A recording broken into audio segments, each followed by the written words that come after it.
ফোনটা এত জোরে আছাড় দেন যে ডিসপ্লে গুঁড়ো হয়ে যায়।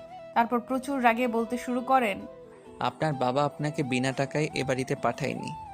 দেনমোহরের ৩ লাখ টাকা দিতে হয়েছে। বিয়ের গয়না আর অন্য খরচ বাবদ প্রায় ৫ থেকে ৬ লাখ টাকা খরচ হয়েছে। ১২ বছরের সব জমানো ভালোবাসা আর টাকা দিয়ে তারপর আপনাকে এই বাড়িতে এনেছিলাম। এর কোনো শুকরিয়া আপনি আদায় করেছেন? হুম?